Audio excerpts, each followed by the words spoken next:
silent.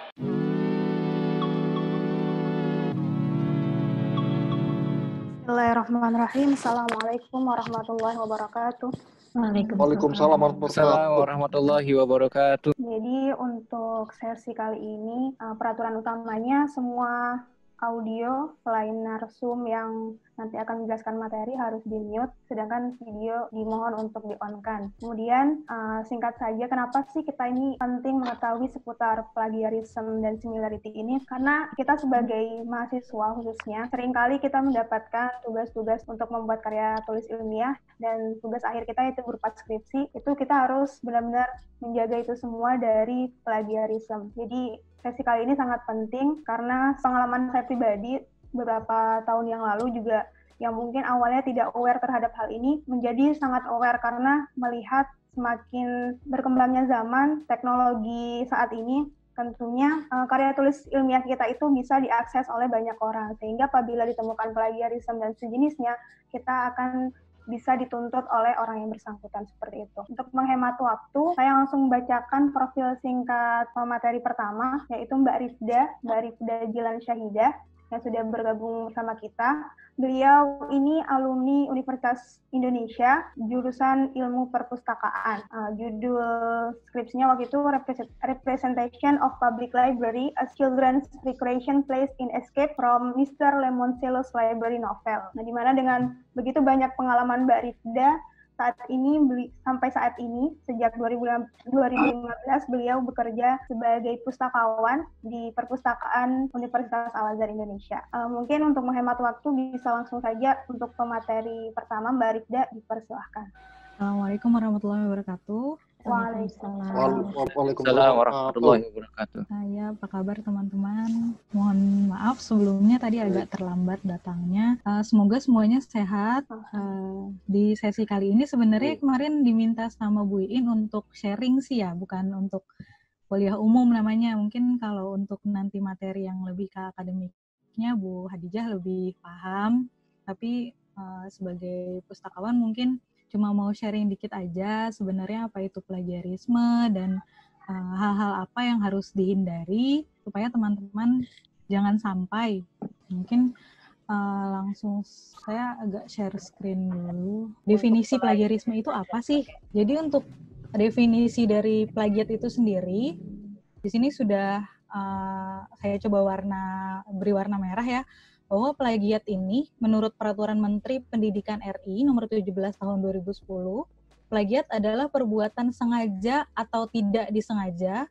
Artinya kalaupun teman-teman di sini tidak sengaja melakukan plagiarisme, teman-teman tetap bisa dituntut secara hukum. Karena dari Peraturan Menteri sendiri sudah dicantumkan bahwa plagiat adalah perbuatan baik yang sengaja maupun tidak sengaja dalam rangka memperoleh atau mencoba memperoleh kredit atau nilai untuk suatu karya ilmiah dengan mengutip sebagian atau seluruh karya dan atau karya ilmiah pihak lain yang diakui sebagai karya ilmiah diri sendiri. Dan di sini ada yang perlu ditekankan lagi adalah tanpa menyatakan sumber secara tepat dan memadai. Jadi meskipun teman-teman nih misalnya mengutip sesuatu dari blog dosen misalnya, terus kemudian dicantumkan alamat linknya, itu sudah menyatakan sumber, tapi belum tepat dan memadai. Kenapa belum tepat dan memadai? Nanti akan ada kasus-kasusnya juga. Misalnya ketika teman-teman kutip pada tanggal 17 Agustus tahun 2018, tapi ketika 2 tahun 2020 ternyata isinya sudah diedit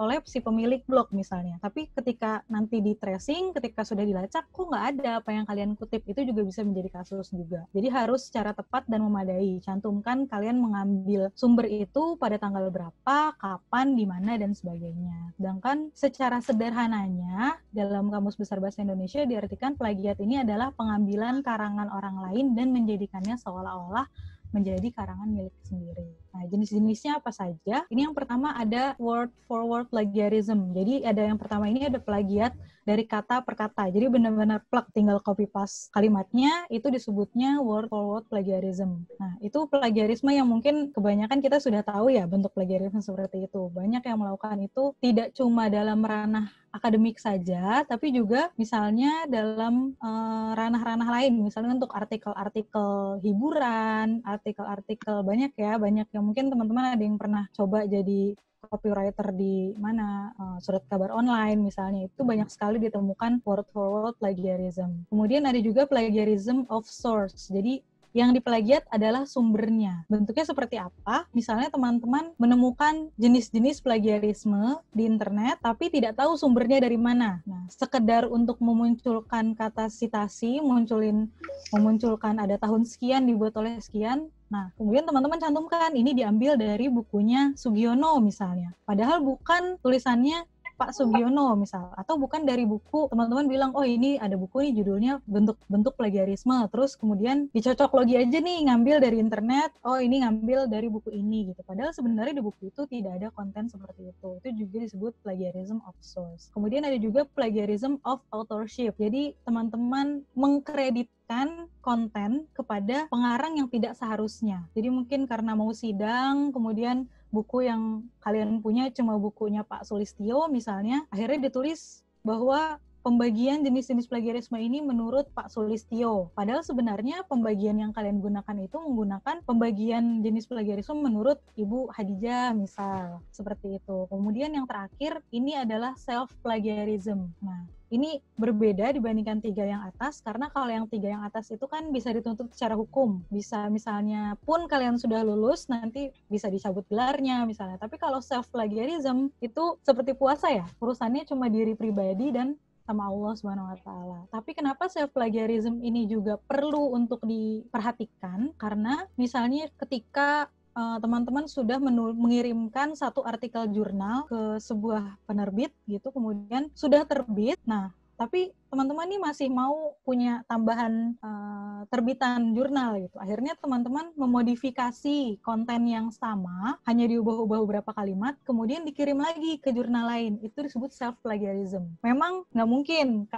diri kita sendiri kemudian menuntut diri kita sendiri bahwa sudah memplagiarisme, itu tidak mungkin. Tapi ketika sudah ketahuan bahwa kita mengcopy karya kita yang sama yang sebelumnya ke tempat lain, kemudian ketahuan, akhirnya secara profesional dalam dunia akademis, kredibilitas kita akan dipertanyakan ketika kita menulis penelitian lain yang sebenarnya tidak berhubungan. Jadi itu juga tetap perlu dihindari. Bukannya tidak boleh, jadi ada juga kan mungkin penelitian yang berkelanjutan ya, waktu tahun sekian meneliti tentang ini, kemudian tindak lanjut tentang komunitas itu diteliti lagi tahun berikutnya. Itu boleh, karena itu ada konten yang bertambah, bahwa pengutipan karya sebelumnya itu hanya sebagai pendahuluan, bukan sebagai isi utamanya. Nah, selain jenis-jenisnya, ada juga bentuk-bentuk plagiarisme. Jenis apa sih sama bentuk? Nah, kalau bentuk ini, kalau tadi kan ada copy paste kalimat. Nah, bentuknya itu seperti apa pengkopiannya? Yang pertama ada direct plagiarism, yaitu kalian mengutip tanpa sumber dan benar-benar plek langsung tinggal copy paste, itu disebutnya direct plagiarism. Nah, kemudian kita skip dulu yang nomor 2. Di yang ketiga nanti di yang ketiga ada plagiarisme parafrase. Jadi ketika teman-teman memparafrase opini atau pendapat orang lain tapi tidak mencantumkan sumbernya. Jadi karena teman-teman, oh ini si A bilang seperti ini, tapi dia sebenarnya mahasiswa dari kampus lain, sebenarnya nggak kredibel untuk dikutip gitu. Tapi kemudian teman-teman parafrase dijadikan itu bahan sebagai bagian dari pembahasan yang seolah-olah karya teman-teman sendiri, padahal itu merupakan hasil parafrase dari orang lain, dan teman-teman tidak mencantumkan sumbernya. Itu juga berbahaya. Termasuk juga salah bentuk pengutipan. Jadi sebenarnya itu bentuknya kutipan langsung, tapi teman-teman ubah kata-katanya, tapi diberi tanda kutip, seolah-olah orang tersebut memang mengatakan dengan konteks kalimat seperti itu, padahal belum tentu. Atau sebaliknya, teman-teman ubah dari kalimat langsung menjadi parafrase, tapi mengubah maksudnya, jadi membuat ambigu gitu. Nah, itu juga bisa kena. Nanti insya Allah sama Bu Hadijah akan dijelaskan juga bagaimana cara memparafrase yang tepat. Nah, kemudian yang kedua, yang tadi sempat di-skip, itu patchwork plagiarism. Teman-teman mungkin tahu ya, patchwork ini kain perca. Jadi kalau mungkin ada yang suka menjahit, biasanya ada sisa-sisa kain, kemudian dijahit jadi satu, jadi pakaian. Nah, itu disebut patchwork plagiarism. Patchwork plagiarism ini adalah bentuk plagiarisme yang paling, dalam tanda kutip, paling niat, paling licik, dan sulit untuk dideteksi. Jadi teman-teman mengambil opini dari si A, opini dari si B, kemudian disatukan, bahkan kadang-kadang ada yang mengambil lebih dari sekian pendapat, disatukan, kemudian dianggap menjadi itu adalah hasil karya teman-teman sendiri. Nah, itu berbahaya sekali, bukannya tidak boleh ya, kan ada setiap program studi, setiap institusi itu punya ketentuan dalam satu halaman berapa orang sih yang boleh dikutip gitu. Kalau teman-teman tidak punya hasil pikiran sendiri, tapi cuma mengutip dari yang satu, itu namanya bukan karya ilmiah, bukan hasil tulisan ilmiah, tapi merupakan sinopsis, atau misalnya disebutnya juga kesimpulan, summary. Padahal sebenarnya ketika menulis karya ilmiah, teman-teman bukan menyimpulkan, tapi harus menghasilkan karya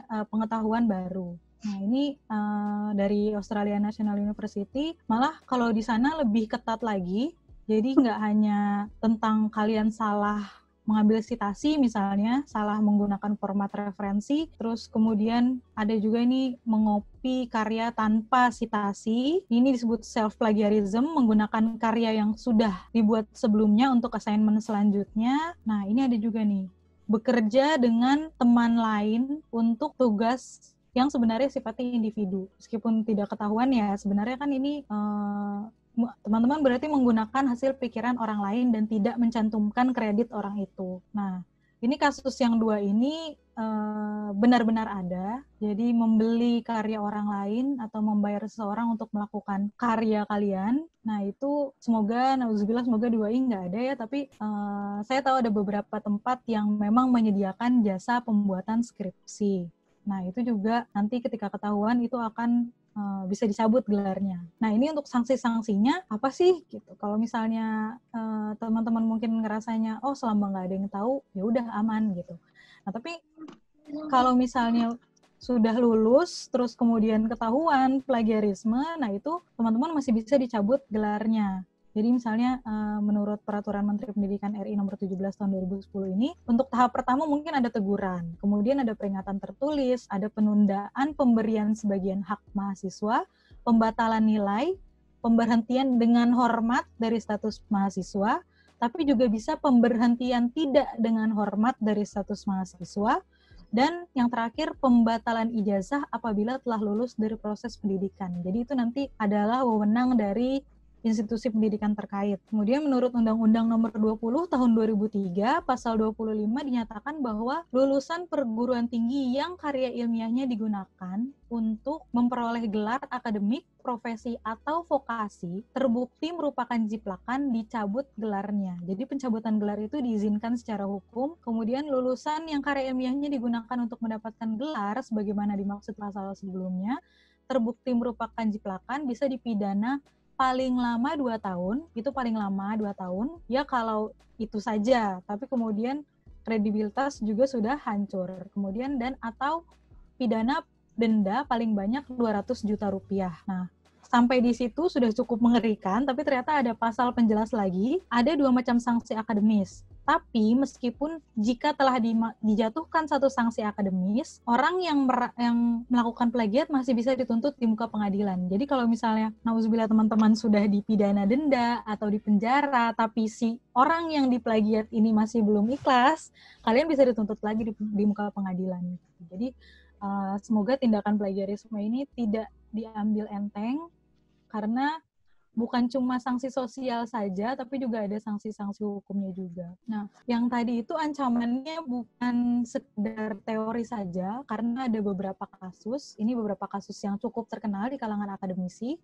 Mungkin kalau di kalangan musik, seni, itu masih banyak hal-hal lain. Nah, tapi ini yang paling terkenal, saya tidak cantumkan namanya, tapi mungkin kalau teman-teman penasaran mau cari silahkan. Yang tahun 2014 ada artikel gagasan asuransi bencana ditulis di koran nasional, jadi nggak harus jurnal pun di koran bisa, ditulisnya oleh dosen FEB UGM, universitas besar di Indonesia. Gelarnya sudah PhD dan ternyata ketahuan menjiplak karya tulis seorang dosen UI bernama Hotbonar Sinaga yang judulnya menggagas asuransi bencana. Teman-teman bayangin aja, sudah PhD, tapi kemudian plagiat dengan judul yang tidak jauh berbeda, hanya menggagas diubah menjadi gagasan.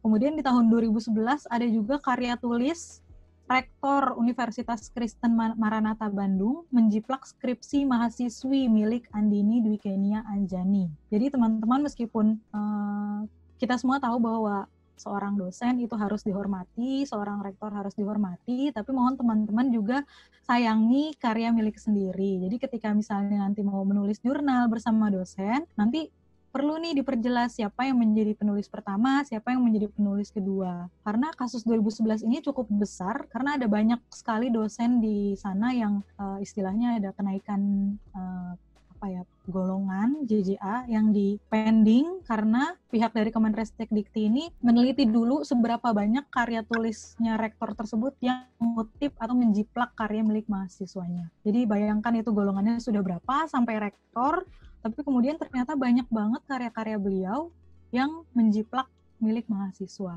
Kemudian tahun 2009 ada profesor jurusan hubungan internasional di Unpar menjiplak karya Richard E. Bitzinger. Nah, itu sudah dari bahasa Inggris, diterbitkannya lagi dalam bahasa Inggris juga di Jakarta Post, dan judulnya diubah. Mungkin saya juga nggak ngerti, mungkin beliau pikir karena orang dari luar nggak akan baca koran nasional misalnya, tapi kebetulan karena Jakarta Post, dalam bahasa Inggris juga, sepandai-pandai tupai melompat, tentu pasti akan ketahuan juga. Kemudian tahun 2008, ini juga cukup besar kasusnya, disertasi alumnus program doktoral. Di sini saya tulis alumnus program doktoral karena ketika ketahuan bahwa tokoh ini menjiplak karya ilmiah milik Sika Zlatanova ini, yang malu itu nggak cuma dia aja gitu. Jadi selain gelar doktornya dicabut, kemudian juga komunitas alumnusnya, ikatan alumninya juga meminta maaf, kemudian juga secara institusi pun merasa malu gitu, karena ini dianggapnya disertasi yang bagus dan sudah disebarkan, tapi ternyata lolos dari bimbingan, lolos dari pembimbing, lolos dari penguji, kemudian lolos dari misalnya nanti bisa dipertanyakan juga, misalnya nauzubillah kalian ada yang plagiat, terus ini perpusnya pernah ngasih sosialisasi nggak ya tentang plagiarisme misalnya, itu juga bisa dipertanggungjawabkan. Nah, sebab-sebabnya apa? Beberapa sebab yang biasanya terjadi adalah yang pertama, biasanya teman-teman yang melakukan plagiarisme ini kekurangan waktu untuk double check. Jadi bukan cuma waktu untuk mengerjakan saja, tapi sebaiknya ketika menulis suatu karya ilmiah, sisakan waktu untuk double check. Kalau dalam penerbitan biasanya setelah penulis menulis naskah, harus ada peran editor. Nah, di sini karena karya tulis kalian sendiri, boleh editornya kalian sendiri. Atau kalau misalnya mau peer review, minta review oleh teman, itu juga boleh. Tapi sediakan waktu untuk double check. Jadi kalau biasanya kesalahan-kesalahan yang kita perbuat sendiri itu tidak terlihat, biasanya oleh orang lain lebih terlihat. Tuh. Nah, bagaimana cara untuk menyisakan waktu untuk double check, yaitu dengan manajemen waktu. Jangan dibiasakan mengerjakan tugas itu benar-benar H-1 SKS gitu dikerjainnya, jangan dibiasakan. Kemudian juga kekurangan sumber referensi. Jadi karena sumbernya sedikit, akhirnya teman-teman asal ambil comot dari sini, comot dari sana, kemudian cantumkannya juga tidak sesuai gitu. Salah satu caranya adalah teman-teman ketika menulis karya ilmiah, biasakan sudah menentukan strategi pencarian informasi. Kalau mau membahas tentang komunitas A, maka cari tahu dulu institusi apa yang punya informasi banyak tentang komunitas A. Jadi dari awal sudah ditetapkan, setelah menentukan topik, tidak cuma metodenya aja, tapi juga mau dicari di mana ini informasinya. Jangan jalan aja terus, tiba-tiba nanti, ya datanya cuma dapat segini, tapi sudah deadline gitu. Kemudian terlambat melakukan penelitian. Bisa juga terlalu lama mencari referensi, teman-teman sampai terlambat melakukan penelitian. Jadi mungkin bisa cari nanti referensi-referensi yang memberikan saran bagaimana tahap-tahapan nulis. Jangan sampai satu tahap menghabiskan waktu yang jauh lebih banyak dibandingkan tahap menulisnya. Jadi ketika sudah menemukan referensinya, tapi karena waktu menelitinya singkat, menulisnya pun jadi lebih singkat, akhirnya banyak yang tidak dikreditkan kepada sumber yang seharusnya. Kemudian ada juga salah interpretasi topik dan gagal meneliti. Jadi sebenarnya topiknya apa, permasalahan penelitiannya apa, tapi yang kalian cari apa dan yang ditulis apa. Nah, untuk menghindari hal seperti itu, konsultasikan dengan dosen atau pakar. Jadi dosen dan pakar itu ada untuk membantu teman-teman. Kalau ada yang lebih bisa, jangan merasa malu untuk bertanya meskipun teman sendiri. Kemudian pengutip atau parafrase yang tidak sesuai, nanti bisa teman-teman perhatikan ketika Bu Hadijah menjelaskan cara memparafrase yang sesuai. untuk terhindar dari paraphrase plagiarism. Kemudian pencantuman sumber yang tidak memadai bisa teman-teman lakukan dengan memperhatikan format-format citasi dan daftar pustaka. Nah, yang terakhir ini sekedar peringatan ringan, jangan terlalu dekat dengan peneliti lain. Bukan terlalu dekat dalam arti tidak boleh bergaul dengan peneliti lain ya, bukan. Bedakan tugas kelompok dan tugas individu. Kenapa dikhawatirkan? Bukan cuma karena teman-teman kemungkinan tidak akan mengkreditkan teman sebagai penulis kedua, misalnya itu tugas individu, tidak mungkin kan ditulis bahwa ada penulis keduanya teman dekat saya sejak semester 1 misalkan, nggak mungkin. Nah, tapi ada juga kemungkinan topiknya akan menjadi mirip, kontennya pun akan menjadi mirip, terutama kalau bahasannya memang serupa, kemudian menelitinya dalam waktu yang sama, misalnya janjian ke satu tempat, yang satu bahas tentang kemampuan berbahasa misalnya, yang satu lagi kemampuan belajar bahasa misalnya, itu kan agak mirip ya. Kemudian kalian meneliti di waktu yang sama, di tempat yang sama, kemudian ketika menulis juga nongkrong di kafe yang sama, akhirnya kontennya pun bisa sama gitu. Nah, khawatirnya siapa yang akan publish duluan karya ini, siapa yang akan dianggap plagiat, kalau sebenarnya sekalian nulisnya sendiri-sendiri, cuma mungkin diskusinya terlalu sering bersama. Itu juga harus hati-hati. Nah, ini sedikit membahas format citasi. Jadi format citasi ini ada banyak banget, teman-teman bisa pilih sebenarnya, tapi selain preferensi pribadi juga bisa disesuaikan dengan lazimnya bidang kita tuh pakainya format yang mana ya gitu. Kebetulan di UI ini belum ada SK Rektor tentang pembagian ketentuan format citasi bahwa kalau FH menggunakan ini, kalau FISIP menggunakan ini, itu belum ada. Nah, dari Perpus sendiri sudah pernah mengajukan, nanti kalau misalnya sudah ada mungkin bisa pakai ketentuan dari situ, tapi kalau belum, tanyakan pada program studi terkait kalau teman-teman sedang mengerjakan skripsi atau tugas. Kalau mau mengirim jurnal, tanyakan kepada jurnal terkait, menggunakan apa referensinya. Nah, sekarang kalau teman-teman bingung, sudah kok saya biasa di kampus pakainya MLA Mbak, tapi kenapa dikirim di jurnal ini kok Vancouver gitu. Akhirnya jadi dua bolak-balik belajar format citasi ini.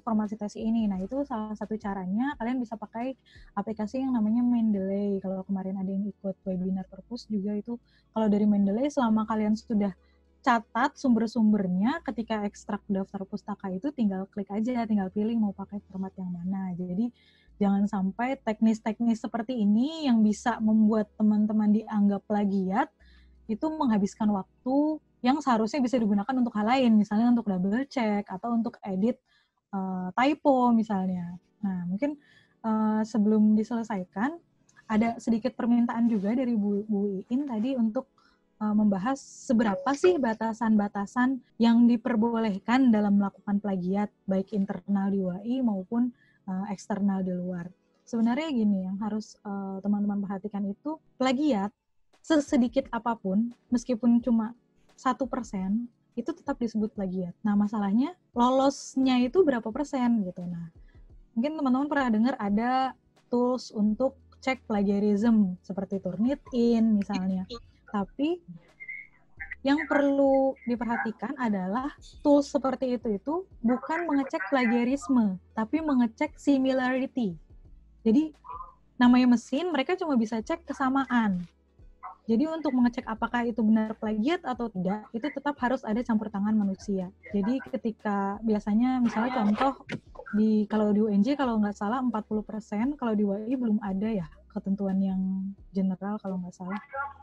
Kalau di UNJ 40%, nah itu misalnya pun menggunakan Turnitin, ketika nanti muncul similarity-nya, nanti harus ada orang yang bertanggung jawab untuk mengecek apakah memang itu plagiat atau tidak. Kalau Dikti sekarang sedang mengembangkan namanya mahkamah, saya lupa namanya, ada mahkamah etika atau apa. Nah, misalnya nanti di UI ada ketentuan seperti itu, semoga ada tim yang bertugas menentukan apakah itu memang plagiat atau tidak. Kasusnya misalnya, mungkin kalau saya dulu skripsi tentang representasi di novel, jadi kalau misalnya ada kutipan paragraf dari novel yang saya cantumkan sumbernya, tapi karena itu memang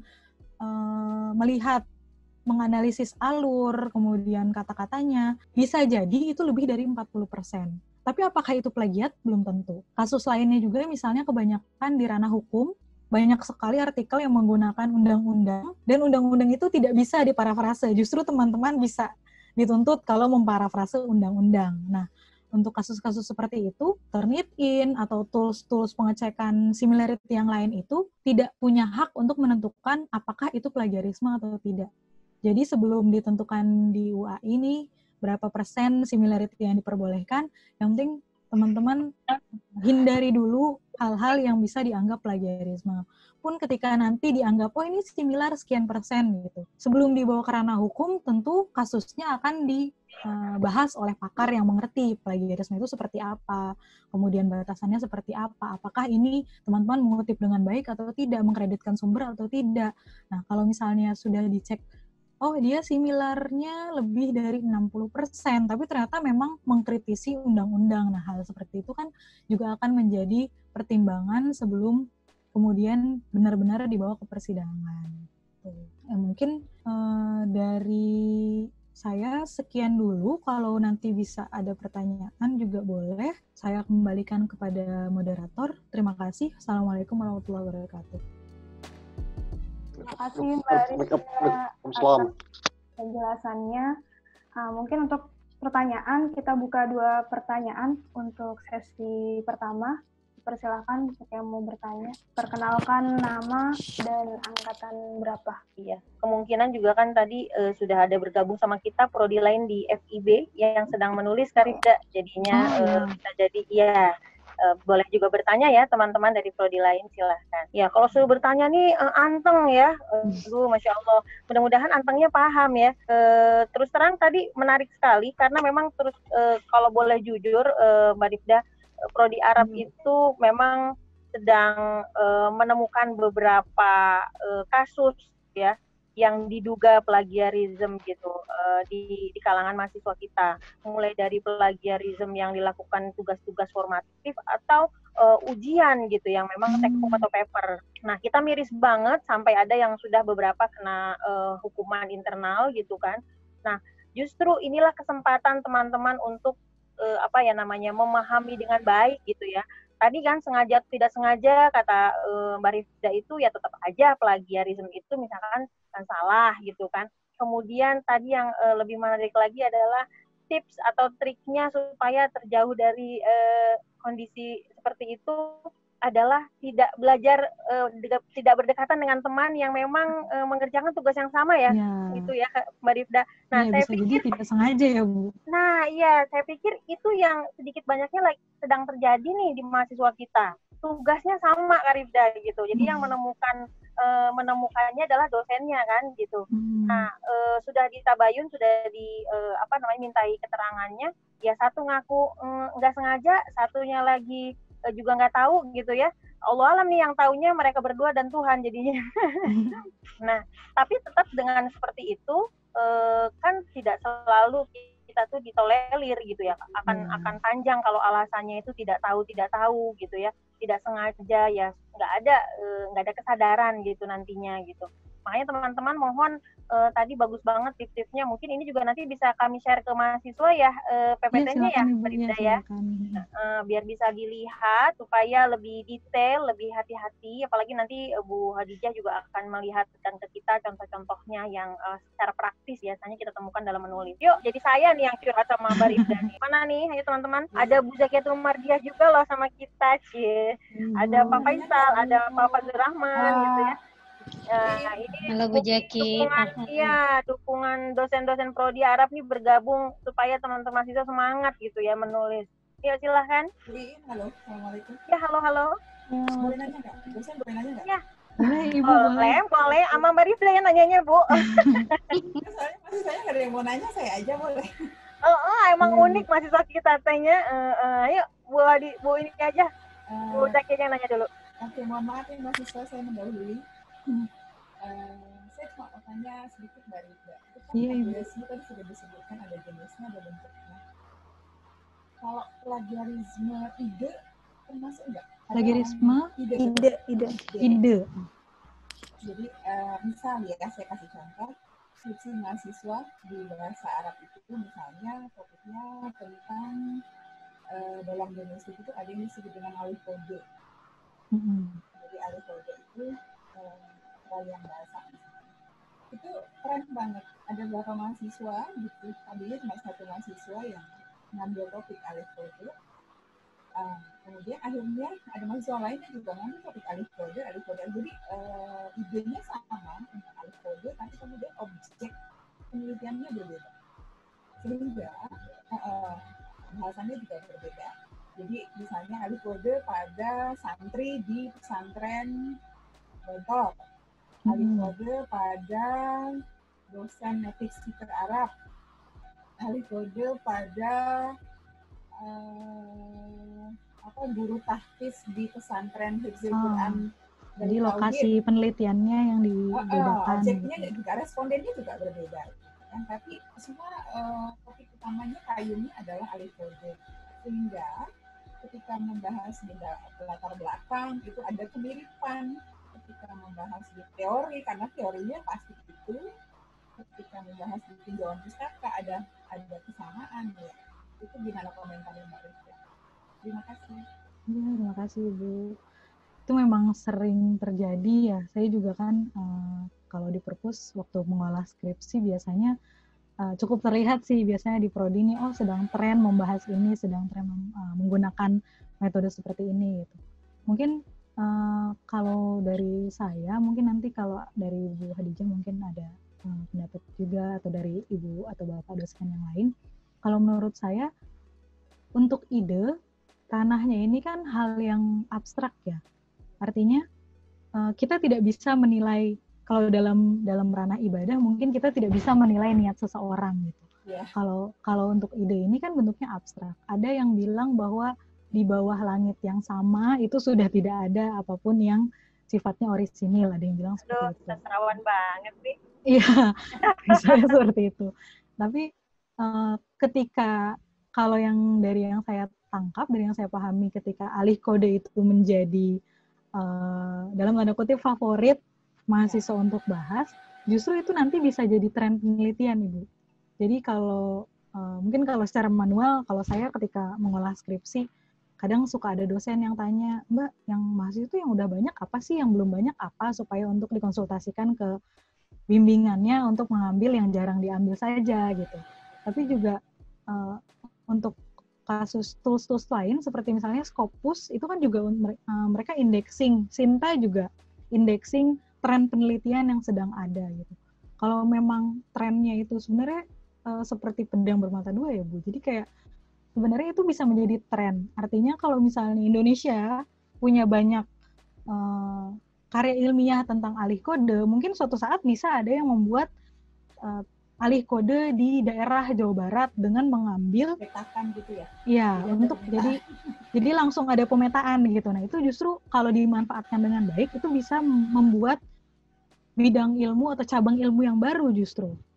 Tapi kalau misalnya dengan catatan memang ada hal-hal baru yang muncul ketika itu, misalnya nanti akan terlihat bahwa di daerah sini biasanya alih kode seperti ini, daerah sini alih kode seperti ini. Tapi kalau misalnya sudah terlihat bahwa komunitasnya memang secara budaya, secara karakter itu mirip, serupa, sebaiknya mungkin Bapak Ibu dosen bisa mengarahkan mahasiswa untuk mengambil objek penelitian lain yang secara karakteristik berbeda dan memperkaya cabang bidang ilmu tersebut.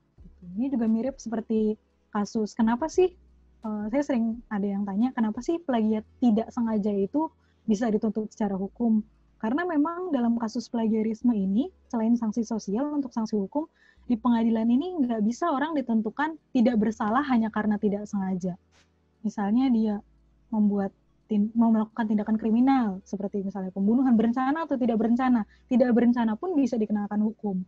Karena hal-hal yang abstrak seperti itu bukan ranahnya manusia untuk menilai gitu. Yang penting ketika sudah tertuliskan, ide itu sudah tertuliskan, kan ada batasan apakah di bab 1, kalau bab 1 kan masih latar belakang ya, itu cukup perlu dipertanyakan kalau banyak kesamaan, karena harusnya meskipun sama-sama membahas alih kode, latar belakang dia memilih itu harusnya berbeda setiap orang.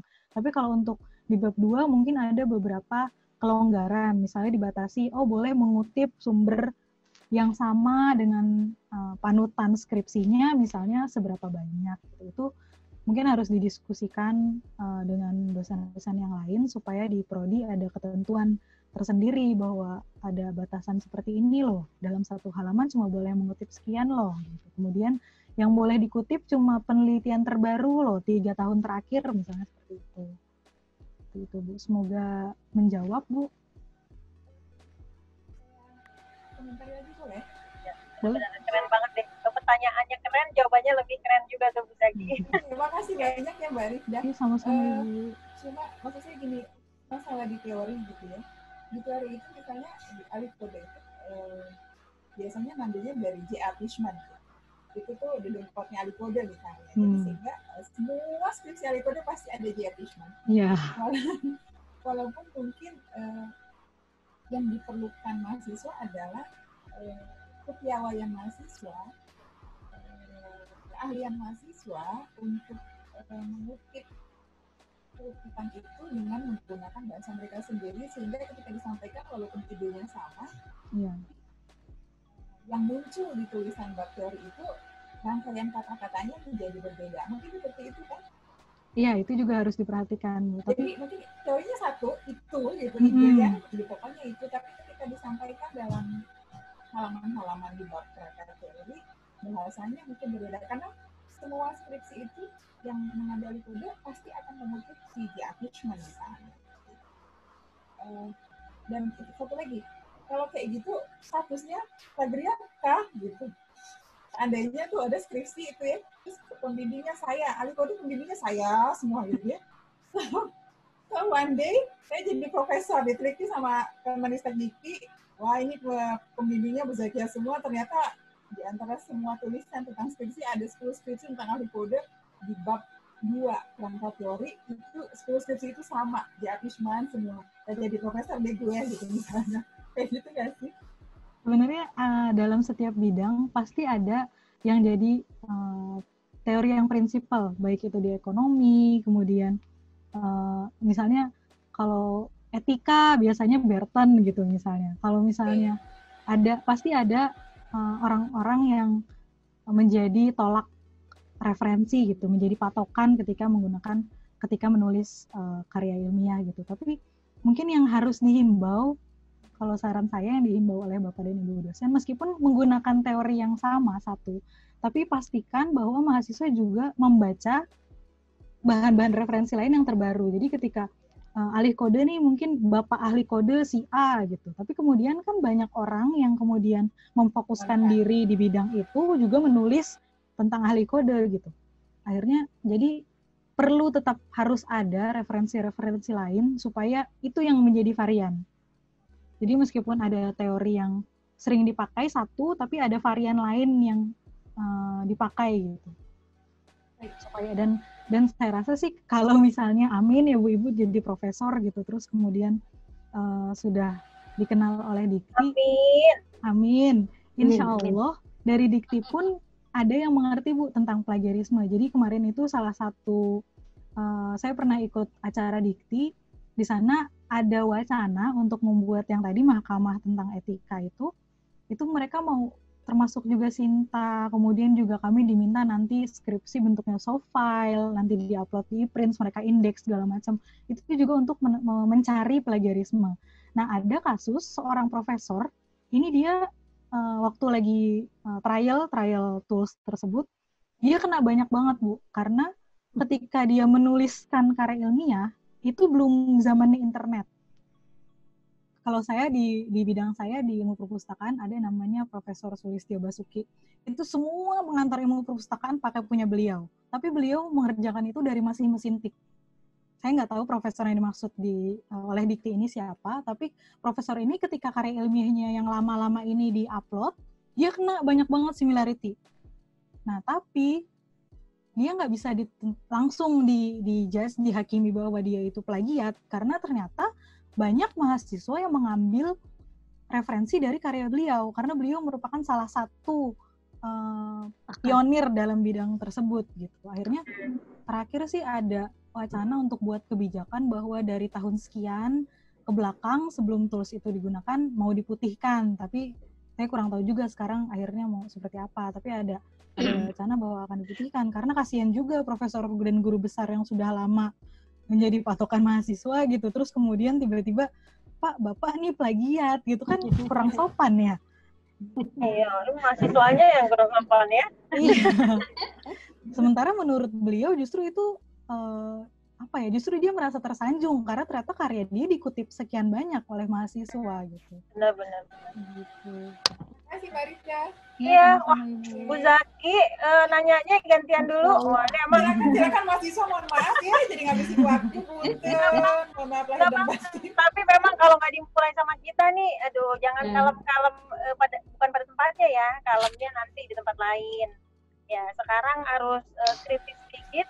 Ini mah pengalaman pribadi deh, teman-teman kan semua menulis ya. Sekarang Om Karida, mahasiswa Prodi Arab ini sudah memberikan salah satu syarat tambahan untuk sidang skripsinya, yaitu publikasi, Karida. Jadi tadinya jurnal yang diinisiasi dari skripsinya itu kan dikumpulkannya biasanya setelah mereka selesai yudisium. Tapi sekarang dibalik gitu, syarat untuk sidang itu adalah publikasi gitu, artikel, baik itu di jurnal atau di proceeding, pokoknya publikasi deh. Nah ini kan jadi semakin marak menulis gitu ya, mau nggak mau tuntutannya, dan semakin juga harus memperhatikan gitu syarat dan ketentuan gitu. Ayo teman-teman, terutama yang belakangan ini punya pengalaman sengaja dan tidak sengaja itu mungkin bisa bersuara gitu ya. Saya pikir ini kalaupun tidak. Ada yang mau bertanya? Saya moderator, boleh tanya Mbak? Salah ya, gitu. Kita dekat sama teman, kita kasih tugas kita, teman kita nggak jiplak tugas kita lagi gitu. Jadi dan dua-duanya kena hukuman, itu balik lagi bahwa itu konsekuensi ya, Karifda ya. Jadi baik hatinya mungkin di situasi tertentu, tapi di situasi tertentu juga kita nyata disalahgunakan, mohon maaf. Jadi Anda juga kena gitu akhirnya. Justru harusnya kalau baik dan sayang sama teman, jangan seperti itu, Bu. Nah, sepakat. Karena cara pandang kayak gitu kayaknya di era milenial tuh jarang gitu ya, Karifda ya. Dipikirnya kalau setiap kawan itu ya semuanya bareng gitu ya. Barengnya bareng bikinnya, bareng isinya gitu. Ayo dong teman-teman, satu pertanyaan, dua pertanyaan, karena kita akan masuk ke sesi berikutnya. Nanti mungkin silahkan Kak Ismi, kalau belum ada muncul pertanyaan, boleh masuk dulu ke sesi Bu Siti Khadijah. Nanti mungkin ada pertanyaan yang muncul di akhir. Katanya tadi Mbak Ismi mau nanya. Silakan. Assalamualaikum. Saya sendiri mau tanya, Bu. Waalaikumsalam. Mohon izin mau tanya meskipun belum lama bergabung dan mungkin sedikit tidak terlalu terkait dengan materi sebelumnya yang dibahas. Cuma kebetulan saya pernah menulis. Perkenalkan dulu, saya Nadi dari angkatan 2019 sastra Arab. Ya, jadi saya mau bertanya, sebelumnya saya sempat menulis suatu bidang yang tidak terlalu bersinggungan dengan sastra. Karena itu merupakan bidang yang dari dulu sudah saya suka, saya baca bukunya, dan diajarkannya di rumah pun buku-bukunya itu, yaitu ESQ ya. Nah, kemudian bagaimana kita menghindari plagiarisme di bidang yang kita tidak kuasai gitu, sedangkan saya nulis ya seapa adanya aja, baca dari buku, di situ dikutip, kemudian dibuat kalimatnya itu sesuai perspektif saya sebaik mungkin. Tapi kan yang dikhawatirkan juga takutnya penulisan saya tidak relevan karena itu bukan ilmu yang bersinggungan dengan sastra, namun berkaitan erat. Jadi berkaitan dengan proses pembelajarannya, bagaimana caranya seorang mahasiswa itu bisa cepat mahir bahasa Arab dengan mengandalkan kecerdasan emosional dan visualnya. Itu aja yang mau saya tanya. Terima kasih. Mungkin kalau untuk terima kasih pertanyaannya dulu. Nah, mungkin untuk pertanyaan ini saya asumsikan bahwa format penulisan kutipan dan daftar pusakanya sudah tepat. Tinggal bagaimana apakah konten yang dituliskannya itu supaya tidak dipermasalahkan seperti apa, seperti itu ya. Iya, betul. Mungkin saya sharing sedikit saja. Ketika menulis tulisan ilmiah, memang sebaiknya ditulis oleh akademisi yang bergelut di bidangnya. Tapi ada kasus-kasus tertentu yang ditulis oleh praktisi. Jadi tidak harus akademisi, tapi juga praktisi. Sebagai contoh, misalnya saya pernah kirim paper ke conference. Waktu datang ke sana, ternyata yang presentasi itu rata-rata S3, kemudian profesor, dan lain sebagainya. Tapi paper saya bisa lolos karena saya praktisi. Jadi untuk di bidang ini, kadang ada beberapa hal yang hanya bisa ditulis oleh akademisi, tapi juga ada beberapa hal yang bisa ditulis oleh praktisi. Misalnya dalam yang sering terjadi itu misalnya studi kasus. Apalagi kalau praktisi tersebut memang berkecimpung dan biasa beraktivitas atau berkomunikasi di bidang tersebut. Nah, itu boleh juga praktisi. Tapi karena statusnya dalam saat ini sedang belajar, meskipun memang buku itu sumber referensi yang baik, gitu misalnya, atau baca-baca jurnal, tapi disarankan juga meminta pendapat dari pakar yang lebih ahli. Bagaimanapun akademisi kan yang mempelajari tentang teorinya ya. Jadi ketika misalnya menulis tentang ISQ, usahakan pasti punya, biasanya ketika kita hobi sesuatu, kita punya panutan nih, siapa sih yang paling pakar tentang kasus tersebut atau tentang bidang itu.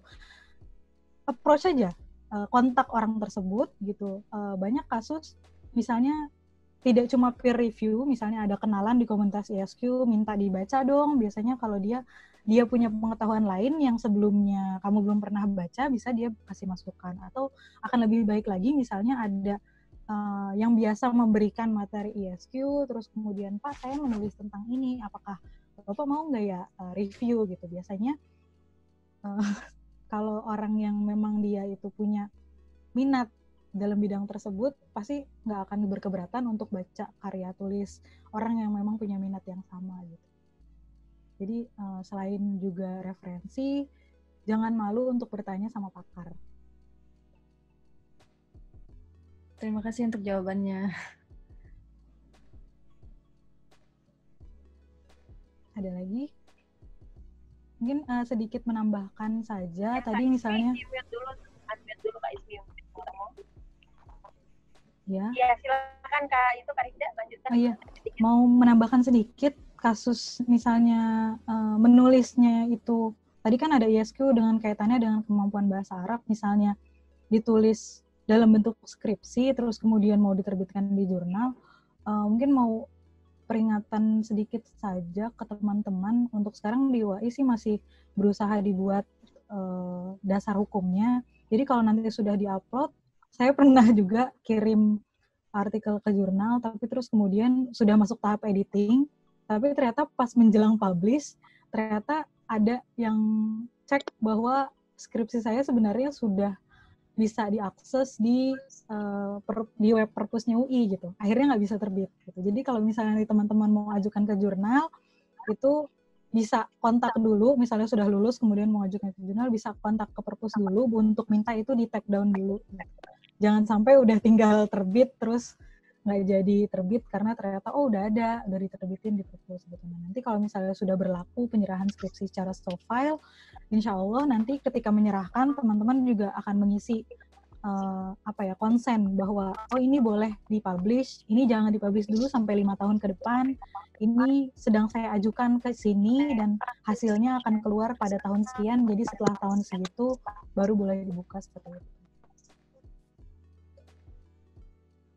Oke, baik, terima kasih Mbak. Tambahannya bagus banget tadi tuh untuk prodi Arab khususnya ya Kak ya, karena kita rata-rata artikelnya nanti akan sebagai syarat untuk maju sidang skripsi, sehingga nanti nggak double nggak double publish gitu ya. Oke, silakan guys. Oke, terima kasih banyak Mbak Rifda atas waktunya, atas penjelasannya yang Masya Allah luar biasa. Sekarang untuk menghemat waktu kita langsung ke narasumber kedua, Ibu Siti Khadijah. Sedikit saya bacakan profil singkatnya. Beliau Itu S1-nya Fakultas Ilmu Komunikasi, jurusan Ilmu Jurnalistik, dan S2-nya Pendidikan Bahasa dan Sastra Indonesia. Saat ini berprofesi sebagai dosen Bahasa Indonesia penulisan karya tulis ilmiah di Universitas Al-Azhar Indonesia, juga dosen Bahasa Indonesia, Korespondensi Indonesia, Komunikasi Bisnis di Poltek dan STIEB Perdana Mandiri Purwakarta. Nah, dengan banyaknya pengalaman Ibu Siti Khadijah ini tentunya bisa sangat membantu kita untuk lebih mengetahui lagi apa sih plagiarisme itu, khususnya dalam praktek langsungnya seperti apa, agar kita terhindar dari plagiarisme itu sendiri. Baik, saya persilakan kepada Ibu Siti Khadijah untuk memulai materinya. Baik, Bismillahirrahmanirrahim. Assalamualaikum warahmatullahi wabarakatuh. Waalaikumsalam warahmatullahi wabarakatuh. Assalamualaikum warahmatullahi wabarakatuh. Luar biasa ya pemaparan dari Mbak Rifda. Sebetulnya sudah sangat holistik loh. Ya, teman-teman udah bisa banyak mendapat gambaran tentang apa itu plagiarisme ya. Jadi mungkin PPT-nya bisa di ini kan Mbak Isni? Ya, bukan saya, Bu. Oh, bukan ya. Oh iya. Ya, baik. Kak Hana ada, Kak Hana bisa di-sharing? Nggak apa-apa kalau nggak di-share juga. Jadi gini, plagiarisme itu sebetulnya apa sih gitu ya? Tadi udah dibilang sama Mbak Hana bahwa kita melakukan penyalinan ulang, ya. Tapi itu sebetulnya boleh atau tidak? Nah, kalau dalam penulisan, plagiarisme itu sebetulnya ada batas toleransi. Betul ya Mbak Rifda ya? Nah, jadi kalau kita lihat di Anjani, di panduan ya yang ada di Dikti, itu mereka memberikan batasan similarity-nya. Ya. Misalnya dianggap 30% itu apabila sekian kata. Dianggap sedang ya plagiarismenya dalam similarity bila sekian kata gitu. Jadi tidak semua plagiarisme ya yang similarity-nya nanti terdeteksi itu dianggap sebagai pelanggaran. Jadi betul kata Mbak Rifda bahwa ada orang yang khusus nanti akan menentukan ini dia memang similarity-nya banyak gitu ya. Kata yang samanya banyak, tetapi dia mencantumkan sumbernya itu sebetulnya tidak menjadi masalah. Yang menjadi masalah itu adalah manakala kita mengutip, menyalin itu tidak mencantumkan sumber ya. Nah di sini ruang lingkupnya ya, saya akan coba dari ruang lingkupnya. Yang pertama kita mengutip kata-kata atau kalimat orang lain tanpa, itu ya penekanannya, tanpa menggunakan tanda kutip. Jadi kita mengambil teori atau pendapat salah seorang pakar, kita cantumkan, tapi kita tidak buat kutipannya manakala kita mengutip utuh seluruh tulisan. Ya. Terus tidak juga menyebutkan identitas sumbernya, dari buku mana, gitu ya. Yang berikutnya menggunakan gagasan, pandangan, atau teori orang lain tanpa menyebutkan sumber sama.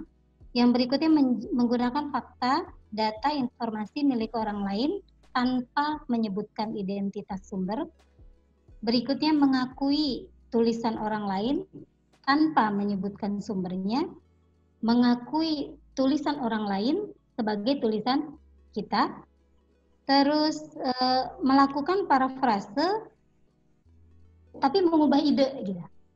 Jadi kalaulah kita melakukan parafrase, idenya itu nggak boleh berubah, harus tetap ide dari orang yang kita ambil idenya, dan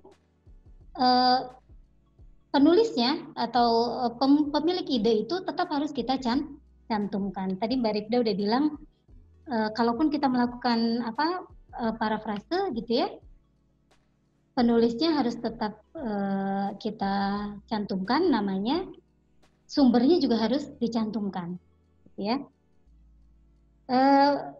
Berikutnya yang terakhir sebentar, ini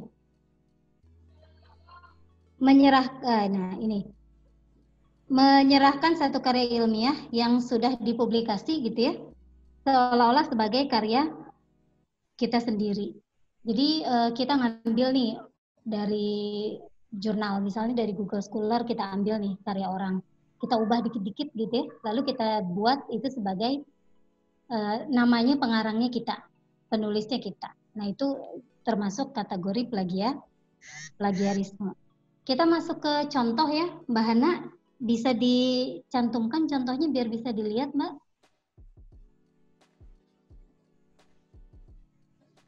Halo, ya, ini Kak Hananya lagi ada gangguan, mungkin Kak Ismi yang lagi coba sharing, Bu. Coba Kak Ismi. Ya, lagi di proses sebentar. Kita coba ke slide nomor 5 ya, Mbak.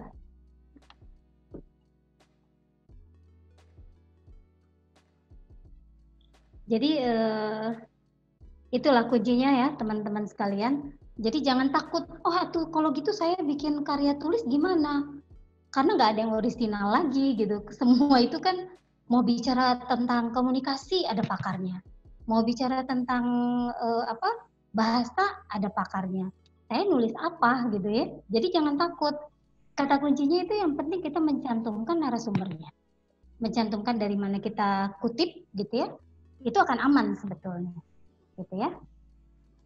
Oke, Mbak Ismi. Bentar, Bu, baru download ini. Itu baru download. Iya. Oke. Nah kayak tadi ya, oke, sambil nunggu ya. Menarik tuh yang kata Mbak Rifda. Sama Bu, Mbak atau Bu Zaki, di tempat saya mengajar di tempat lainnya juga begitu. Jadi kalau sudah ngambil satu judul, rata-rata itu cuman yang berbeda itu objek sama tempat penelitian. Misalnya, karena di kampus kita itu STIEP ya, ekonomi, jadi dia misalnya pengaruh marketing mix terhadap apa gitu ya. Nah, rata-rata judulnya itu sama, hanya beda nanti objeknya di Honda Motor kah, atau di perusahaan konveksi mana gitu ya. Selama ini memang rata-rata mengatakan bahwa nggak apa-apa selama objek dan tempatnya berbeda. Tetapi terima kasih Mbak Rifda ya, jadi nanti kami akan lebih fokus di bab 1 itu nggak boleh sama ya Mbak ya. Karena kalau bab 1-nya sama kan latar belakang itu betul-betul ide dari dia ya Mbak ya. Iya, alasan dia mengambil itu tuh apa gitu. Kalau alasannya sama perlu dicurigai banget gitu ya. Jadi nanti kita lebih striknya di bab 1, bab 2 mungkin kita batasi, kamu boleh pakai teori ini sekian. Yang boleh teori inti yang dipakai ini, selebihnya harus ada yang beda gitu ya Mbak ya. Oke, baik, ini dia. Misalnya kayak tadi Mbak Rizda juga kita sama ya ngebahasnya tipe plagiarismenya yang kata per kata. Yang tadi Mbak, nah ini kata per kata. Contoh ya, misalnya dalam sebuah teori komunikasi, saya ambil dari buku Joko Purwanto. Di sini Joko Purwanto itu menuliskan komunikasi adalah suatu proses pertukaran informasi antar individu melalui sistem yang biasa, baik dengan simbol-simbol, sinyal-sinyal maupun perilaku dan tindakan. Ini saya bikin tanda silang. Kenapa? Karena gini, ada kalanya kita sebagai penulis ketika sudah membaca tidak mencantumkan ini ide siapa gitu, ini kata-kata siapa. Nah yang benar adalah yang di bawah. Kita mengutipnya dari mana? Joko Purwanto, kita juga nggak bisa bilang Joko Purwanto aja, karena ternyata Pak Joko Purwanto pun tidak berani mengatakan ini ide dia. Dia mengambil dari pendapatnya Himstreet dan Betty, kalau nggak salah bukunya ini ada di buku komunikasi bisnis berbahasa asing ya, tahun 2004. Jadi seorang Joko Purwanto pun ketika dia hendak mengutip, ini nggak dia bilang pendapat dia gitu ya. Dia buat. Nah kalau saya misalnya nanti ada mahasiswa, Bu, ini kan saya bacanya di buku Joko Purwanto, gitu ya. Ini kan tapi pendapatnya Himstreet, gitu ya. Gimana caranya? Maka ini saya contohkan. Himstreet dan Betty dalam Joko Purwanto. kalau pengutipan itu tidak diambil nama depan yang Mbak Irfda ya, yang diambil nama belakang ya. Nah, jadi yang diambilnya dalam Purwanto. Jadi bisa ditiru caranya seperti ini, gitu ya. Bu, kalau saya ngambilnya ternyata pendapat misalnya Mbak Rifda menuliskan sesuatu, tapi di blognya, gitu ya. Nah, teman-teman bisa katakan pendapatnya Purwanto dalam blognya Mbak Rifda, gitu ya Mbak ya? Iya. Karena kita tidak baca bukunya, gitu ya. Buku nah aslinya. Ini buku aslinya. Ini apabila kita melakukan pengutipan, ngeri ya kalau nyebut plagiarisme, pengutipan kata demi kata. Aman sebetulnya selama kita cantumkan sumbernya. Selanjutnya Mbak Ismi. Oke. Nah ini ada lagi yang sumber, ya. Penulis menganggap bahwa gagasan orang lain itu diakui ya sama dia ya. Bentar.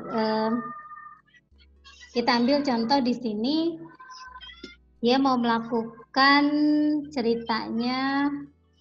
Kalau yang di sini ini gagasan, ya. Kita mau bicara tentang budaya, ya, budaya formal, informal. Tapi kita mau pakai bahasa kita. Tulis nih. Contoh ya, dalam dunia praktik ya. Dikenal budaya formal, informal, dan teknis. Budaya formal adalah, ini udah masuk ke parafrase sebetulnya. Tapi kita tetap tidak mencantumkan siapa yang punya ide ini. Maka itu menjadi salah. Dan nanti akan kena tuntutan yang tadi kata Mbak Rifda. Ya, kena tuntutan pidana ya Mbak ya. Bisa sampai 200 juta atau bahkan sidang ya Mbak ya. Ngeri lah ya. Penjara 2 tahun. Nah, kalau mau, teman-teman bisa melakukan pengutipannya dengan cara ditulis. Menurut Murphy dan Heidelberg, di mana nih kita nemukan pendapat ini? Saya udah nggak baca di buku asingnya, ya. Ternyata saya bacanya di buku Purwanto, maka buat di sini. Ya, saya menemukan pendapat Pak Murphy ini di bukunya Pak Purwanto, terbitan 2018. Di halaman 70. Baru tuliskan dalam dunia praktis terdapat 3 tingkatan budaya, yaitu formal, informal, dan teknis. Lalu kita jelaskan ke bawah. Kalau kita melakukan pengutipan ini aman. Ya, kita tidak akan kena sanksi. Ya. Lanjut Mbak. Yang berikutnya tipe plagiarisme kepengarangan. Authorship ya Mbak ya. Teman-teman tuh bisa melihat misalnya gini, ini penjahat banget kalau kata saya ya. Jadi dia mengutip karya orang, dia cuma ganti cover, ya, ganti covernya, terus di dalamnya diubah-ubah sedikit. Terus terang saya pernah mengalami ini. Saya pernah menulis buku ya dengan kawan saya yang mulai dari alur dan isinya itu sebetulnya ide kami. Tapi karena kami waktu itu hanya diminta sebagai penulis dan dibayar gitu ya. Setelah buku itu jadi menjadi milik mereka, lalu mereka membuat terbitan baru dengan judul yang berbeda. Ya, judulnya berbeda, covernya berbeda, tapi isinya plek nyaris sama. Dan kami berdua hanya ditulis di situ sebagai pengumpul data. Sakit banget rasanya ya. Tapi kecewa banget. Tapi mau nuntut nggak enak gitu ya. Ya sudahlah, itu dijadikan pelajaran berharga gitu ya untuk kedepannya. Dan ini tipe plagiarisme yang sadis kalau menurut saya ya.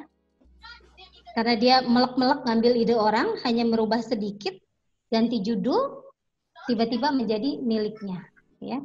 Sama modelnya dulu buku kita kecil, lalu dia bikin dalam buku yang ukurannya lebih besar, gitu ya.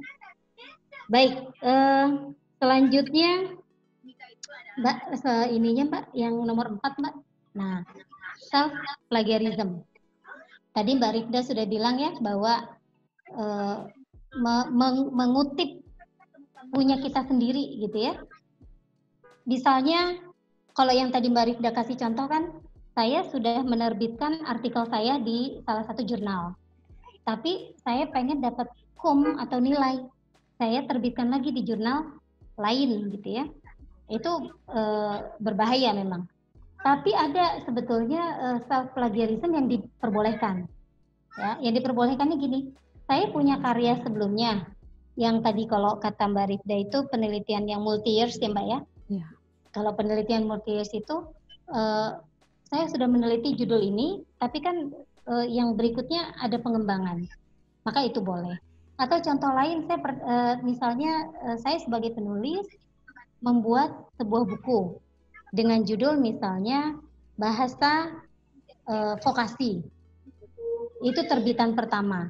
Terbitan kedua, saya membuat lagi tulisan dengan bahasa Indonesia vokasi bagi teknologi misalnya, ya kan karena ada vokasi di bidang administrasi gitu ya. Nah itu masih diperkenankan, gitu ya, selama kita memiliki pengembangan. Jadi yang kita kutip-kutip dari tulisan kita itu ada pengembangan, gitu ya. Oke, lanjut Mbak Ismi.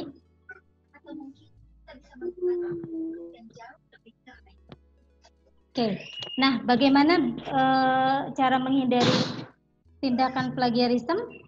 Yang pertama, benar dalam pengutipan. Ya, jadi kalau kita ngambil beberapa baris, gitu ya, dari pendapat seseorang, tidak ada yang kita ubah sama sekali, maka berikan tanda petik. Tanda petik karena itu menunjukkan bahwa kita langsung mengutip dari sumber. Berikutnya, menuliskan daftar pustaka atas karya yang dirujuk dengan benar. Jadi jangan ngutipnya dari buku A, ternyata kita buat rujukannya dari buku B. Ya, itu akan menjadi salah. Selanjutnya, Mbak, melakukan parafrase. Parafrase itu apa sih gitu? Ya, parafrase itu kita membaca sebuah buku atau membaca sebuah ide atau pendapat yang dituliskan oleh orang lain, lalu kita menuliskan ulang menggunakan bahasa kita. Ya. Itu sekarang malah dianjurkan ya Mbak Rifda ya. Kalau parafrase, karena kalau ngutip itu dianggap tidak kreatif. Tinggal mindahkan doang kalau kata orang Sunda ya. Jadi malah disarankan parafrase. Gimana nih Bu caranya supaya kami bisa parafrase? Kuncinya satu, banyak baca, banyak latihan, mengubah tulisan, ya, mengubah sesuatu, mengubah tulisan yang awalnya seperti itu menjadi tulisan yang baru, gitu ya. Makanya kalau di kelas saya selalu minta anak-anak melakukan parafrase, gitu ya. Lanjut. Oke. Nih, kita buat contoh parafrase ya. Saya ambil ini dari salah satu web. Ini, kalimat aslinya gini. Ini sebetulnya bahasa asing gitu ya, tapi takutnya jadi sulit saya translate. Dalam karangan Smith itu dia kalimat aslinya, sekarang ada bukti kuat bahwa perokok ada kaitannya dengan kebotakan pada wanita muda. Nah ini kalimat aslinya nih. Kenapa disebut kalimat asli? Lihat ini ada tanda petik. Artinya kita mengutip asli dari sana. Bagaimana kalau saya ingin melakukan parafrase? Tinggal kita ubah menjadi kalimatnya. Merokok ada kaitannya dengan kebotakan pada wanita muda. Diubah saja. Ya. Kalimat asli maupun parafrase ini akan menjadi benar apabila kita cantumkan sumbernya. Ya. Ini cuman nggak ada halamannya ya. Oke, lanjut Mbak. Kita buat contoh lain. Oke, ini kita lakukan parafrase lagi. Kalimat aslinya, orang dengan swamonitor yang rendah umumnya lebih memperhatikan sikap dan kecenderungan internalnya daripada informasi yang berasal dari luar, seperti reaksi dan harapan orang lain. Ini kalimat asli dari yang diungkapkan oleh Baxter ya. Kalau kita mau ubah, bisa pakai cara yang seperti yang di sebelah. Menurut Baxter, jika seseorang memiliki SWA monitor yang rendah, maka ia cenderung untuk lebih memperhatikan sikapnya daripada bla bla bla bla bla bla, ya. Nah, kemampuan ini akan kita dapatkan apabila kita sering berlatih, ya, berlatih dan juga banyak referensi. Gitu. Lanjut, Mbak Ismi. Nah, nih nanti dikoreksi ya sama Mbak Rifda. Untuk menghindari plagiarisme itu sebetulnya ada alatnya ya, aplikasi yang mendukung, berbayar maupun gratis. Jadi teman-teman bisa minta nih ke Mbak Rifda yang bagian ngecek, Mbak yang gratis mana gitu ya. Nah, kalau yang berbayar itu mah kampus yang bayar biasanya ya. Alatnya apa? Ya, misalnya Turnitin tadi udah disebut ya, Wacofine dan sebagainya. Nah, untuk kutipan supaya aman, kita bisa pakai Mendeley, Zotero, EndNote dan lain sebagainya. Ya. Nah, apabila kita nggak yakin nih dengan tulisan-tulisan kita sebelum dipublikasi, similarity-nya aman nggak ya? Ketika saya melakukan plagiarisme yang baik, gitu ya. Jadi plagiarisme itu plagiarisme itu salah apabila tidak menyantumkan kutipan. Tapi kalau kita mengutip, mencantumkan sumber, itu tidak menjadi masalah. Oke, Mbak Ismi yang terakhir tuh. Lanjut, Mbak. Nah, bagaimana tipsnya? Oh, belum, Mbak, yang tips. Nah, ini.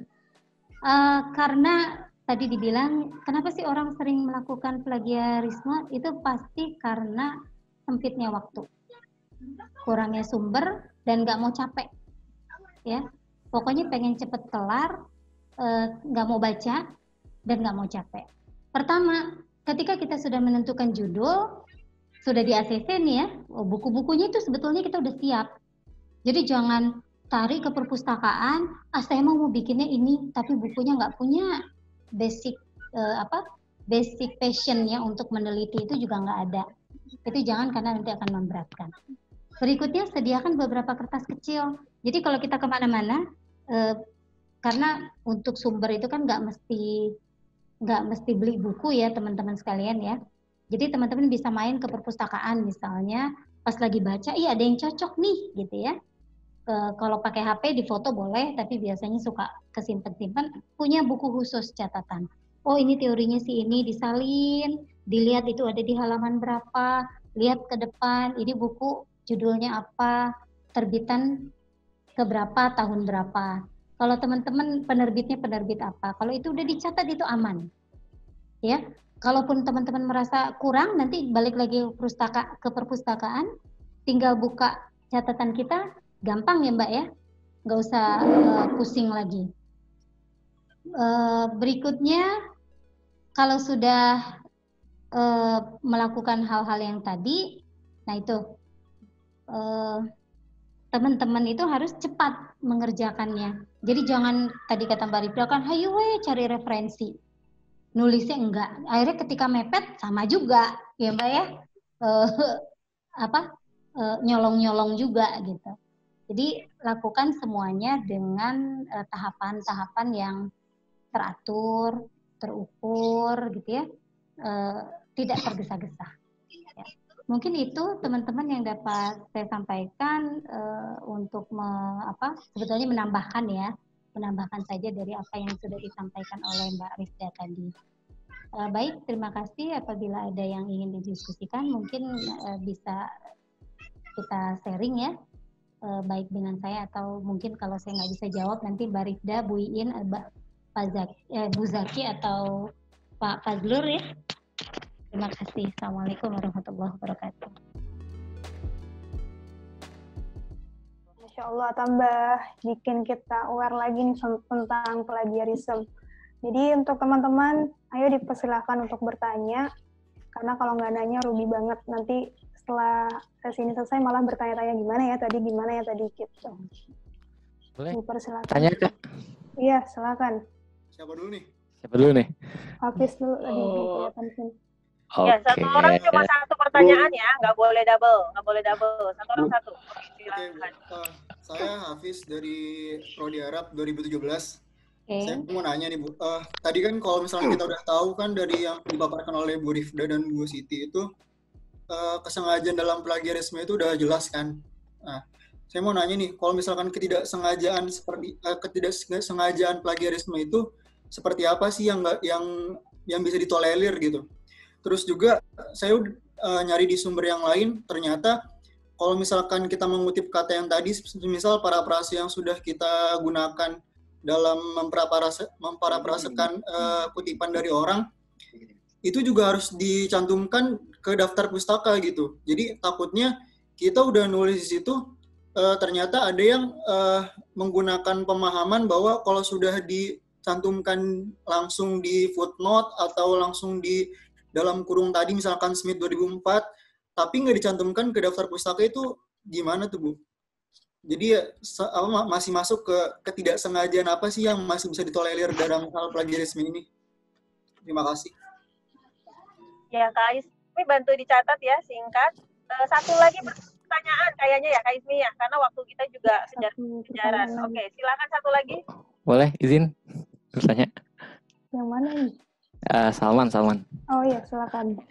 Bismillahirrahmanirrahim. Assalamualaikum warahmatullahi wabarakatuh. Salam.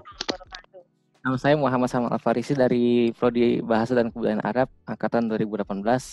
Budijah, apa kabar Budijah? Sehat Alhamdulillah, sehat. Kangen ya, temu kangen ceritanya. Kangen. Aduh. Mohon izin bertanya mengenai self plagiarism. Oke. Saya pernah pengalaman, maksudnya suatu karya ilmiah itu bisa ditulis oleh dua penulis. Kemudian setelah selesai oleh dua penulis tersebut, karya tulis ilmiah tersebut telah diupload dalam satu seminar oleh salah satu penulis saja. Kemudian jadi di dalam seminar itu oleh dua penulis dipresentasikan oleh satu penulis saja. Kemudian entah kenapa jurnal tersebut diupload lagi dalam seminar yang lain, tapi dengan dipresentasikan dengan penulis yang lain.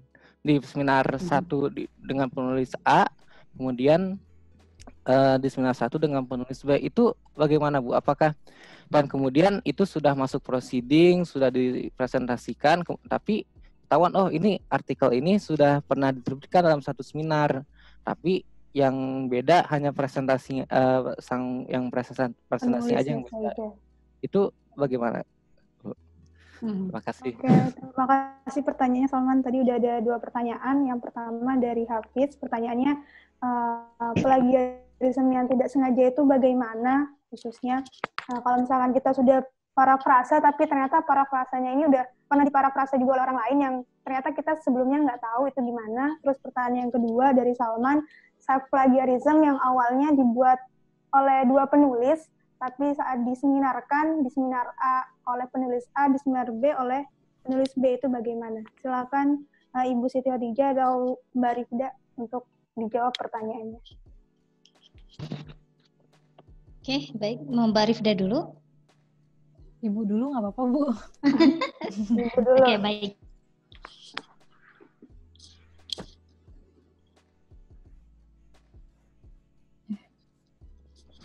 Pengajaran itu memang oleh beberapa profesor, kalau nggak salah dulu saya pernah ini juga ya baca. Misalnya gini, yang dulu saya lupa itu guru besar di perguruan tinggi mana, dia mengutip pendapat dari pakar asing ya, hanya dia lupa mencantumkan sumbernya, kan itu nggak sengaja ya karena kelupaan. Tapi ternyata seperti kata Mbak Rifda tadi, sengaja tidak sengaja itu masuk kategori plagiarisme dan dicopot gelar guru besarnya hanya gara-gara dia lupa mencantumkan sumber kutipannya, gitu ya. Tuh, berikutnya yang ditolerir sebatas mana, gitu ya? Nah itu kalau yang ditolerir sebatas mata mungkin nanti Barikda yang lebih tahu ya Mbak ya, toleransinya berapa lama. Tapi kalau yang tadi saya bilang plagiarisme yang ditolerir itu sebetulnya harusnya kita ngecek sendiri sih. Kalau kita bisa cek sendiri, kalau enggak minta tolong orang yang bisa menggunakan cek plagiarisme ya, baik itu plagiarism checker atau Turnitin atau yang lainnya. Untuk Salman, ini mahasiswa keren saya dulu ini. Jadi gini, harusnya misalnya kalau Salman dengan Ismi misalnya bikin sebuah karya tulis barengan, mestinya komunikasi ya. Kalau ingin diseminarkan, kompakan gitu ya. Siapa jadi penulis 1, penulis 2. Kalau sudah diseminarkan di satu tempat, untuk tema itu jangan lagi diseminarkan. Ya. Kalau mau misalnya dari 2 artikel atau karya tulis yang sudah diselesaikan bareng-bareng, mungkin dibuat pengembangannya. Ya.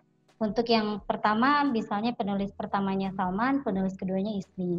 Nah, untuk pengembangan yang berikutnya, dengan penambahan teori, dengan penambahan pembahasan, gitu ya, tukeran.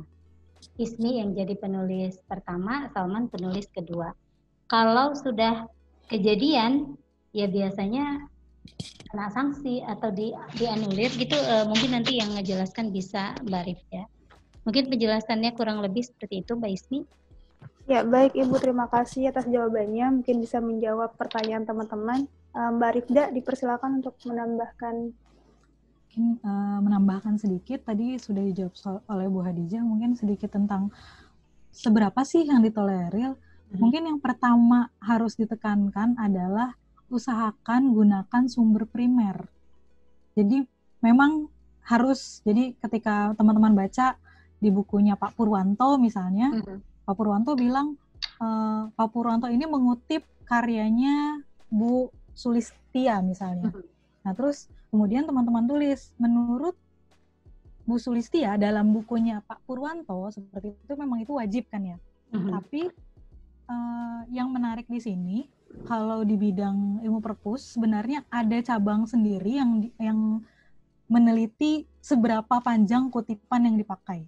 Jadi ada yang namanya bibliometrik, berapa kali kutipan itu dipakai, siapa saja yang mengutip, trennya dipakai kutip untuk bidang apa, itu ada cabang-cabangnya sendiri. Nah, tapi kalau misalnya selama kalian masih bisa menggunakan sumber aslinya, usahakan parafrasekan dari sumber asli.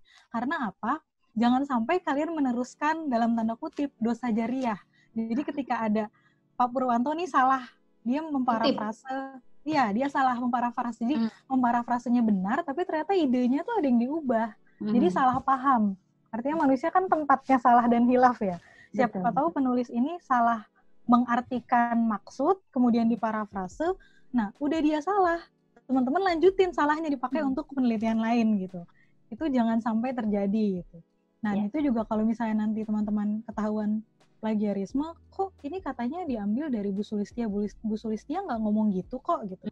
Ini sebenarnya mirip kalau teman-teman lagi gosip. Ini katanya Pak A gini loh. Padahal bahasanya ke Pak A itu nggak ngomong kayak gitu. Ternyata kalian dengar dari Bu B. Nah, tapi kalau misalnya kalian dituduh mencantumkan sumber yang salah karena Pak A itu nggak ngomong gitu, kalian tinggal bilang, saya ngutipnya nggak dari Pak A kok, saya dari Bu B. Akhirnya ditrace lagi bahwa yang salah Bu B. Fungsinya mencantumkan dengan jujur itu seperti itu. Jadi kalau kalian salah, yang disalahkan itu bisa jadi adalah orang yang kalian kutip. Nah, tapi supaya sama sekali tidak terlibat hal seperti itu, usahakan gunakan langsung sumber primernya lagi. Ya, dan itu juga nggak hanya berlaku untuk pengarang yang berbeda ya. Jadi misalnya, mungkin ada kaitannya sama pertanyaan kedua ya, tentang self-plagiarisme tadi. Iya. Ada juga kasus buku yang sama, jadi mungkin kalau teman-teman ke perpus, suka lihat, Mbak ini kok judulnya sama tapi kok kodenya beda ya? Kenapa sih dibedain? Karena kalau di kita, di Indonesia biasanya, yang membedakan tuh cuma cetakan 1, cetakan 2, cetakan 3, cetakan 4, isinya sama, cuma untuk membuktikan bahwa buku ini bestseller, cetak berkali-kali.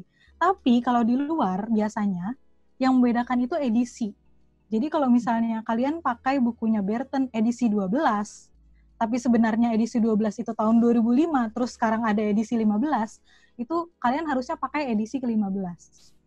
Bukan edisi 12. Karena ketika mereka cantumkan ada perbaikan edisi, artinya dari segi konten pun ada revisi. Jadi itu bukan disebut self-plagiarisme, tapi sebenarnya dia merevisi apa yang dia tulis supaya tidak menyesatkan orang lain. Atau dia menambahkan ilmu dia ke situ.